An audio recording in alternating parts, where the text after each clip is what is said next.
Bonjour ou bonsoir selon l'endroit d'où vous nous suivez. On vous souhaite la bienvenue sur notre chaîne YouTube Actualité Foot. Si tu es nouveau dans la chaîne, je vous invite à vous abonner et à activer la cloche de notification pour ne rater aucune de nos prochaines vidéos.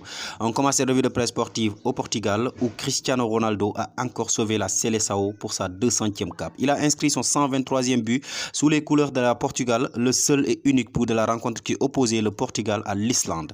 Et pour record, ce n'est plus Ronaldo, mais c'est Reynaldo. Rey qui signifie roi, donc ce qui veut dire Ronaldo. Lui qui a offert sa 4e victoire à la Seleção sur 4 matchs à la 89e minute. Ronaldo jusqu'au bout résume au jogo. D'ailleurs, avec ces 3 points, le Portugal conforte sa première place dans le groupe J. Pour Abola, Ronaldo est éternel. Mais le quotidien lusitanien partage sa une entre Cristiano Ronaldo et un certain Ángel Di María. Le journal affirme qu'il est à un pas de Benfica Lisbonne. L'Argentin devrait signer avec son ancienne équipe. Pour rappel, il est passé par le Benfica Lisbonne entre 2007 et 2010. Eh bien, il va rejoindre le club lisboète pour un contrat d'une saison. On file en Italie pour évoquer le mercato de la Juventus de Turin qui fait la couverture de la Gazzetta dello Sport. La Juve avance, titre le journal. D'abord, l'OM et la Juve ont trouvé une entente pour le transfert d'Arkadiusz Milik. Les deux parties se sont entendues pour un transfert de 6 millions d'euros et un en bonus. En plus de ça, Nicolo Zaniolo va aussi revenir en Italie pour jouer avec les Bianconeri. Lui qui jouait à Galatasaray cette saison, eh bien lui qui venait d'une saison très compliquée avec l'AS Rome avait rejoint la Turquie, mais cette fois-ci, il va revenir pour de bon pour jouer avec les Bianconeri. La Corriere dello Sport lui revient sur le dossier Victor Osimhen et le quotidien nous rapporte que le prix a été fixé à 150 millions d'euros, un prix volontairement élevé par Aurélien Di Laurentiis dans le seul but d'empêcher toute volonté de départ. Direction Espagne avec la présentation de la dernière recrue du Real de Madrid, Joselu. Après le départ de Karim Benzema, il a été présenté comme son remplaçant, même s'il ne prendra pas son numéro, comme le rapporte AS. Un 9 sans le 9. Oui, résume le journal ibérique.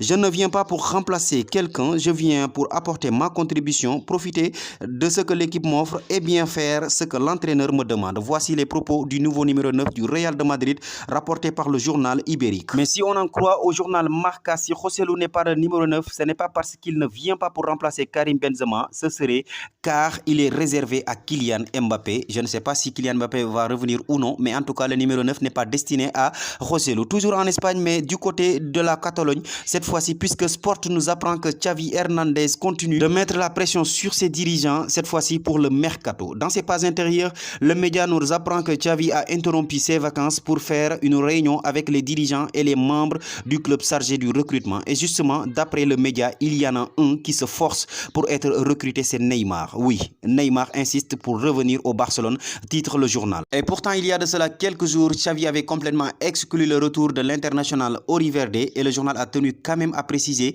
que sa venue serait difficile car il faudrait qu'il arrive libre et gratuit, cela veut dire sans transfert. Et il est toujours sous contrat avec le PSG jusqu'en 2027, même si le club lui laisse la liberté de négocier sur son avenir, il compte bien le vendre. Mais au Barcelone, il y a d'autres pistes qui sont prioritaires à cet instant-ci. D'ailleurs, un ancien Parisien pourrait débarquer, explique Mundo Deportivo. C'est Giovanni Lo Celso. L'international argentin est apprécié par Xavi Hernandez et son prix à faible coût pourrait pousser les dirigeants à vouloir le signer dès cet été.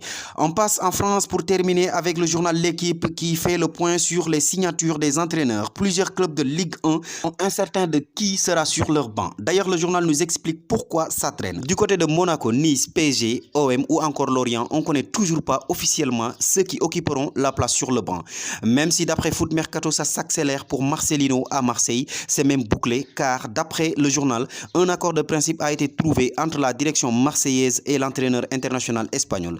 Et ce dernier va s'engager avec les Phocéens jusqu'en juin 2025, soit un contrat de 2 ans. Concernant N'Golo Kanté, ça a été bien officialisé. Il rejoint Karim Benzema à Al-Ittihad comme le club l'a annoncé sur son compte Twitter. L'ancien de Chelsea a signé un bail de 2 ans à 100 millions d'euros net par saison, mais plus une en option supplémentaire. C'était tout pour aujourd'hui les amis. Si la vidéo vous a plu, merci de nous lâcher un petit pouce bleu, mais aussi n'oubliez pas de vous abonner et d'activer la cloche de notification. Merci et à très bientôt.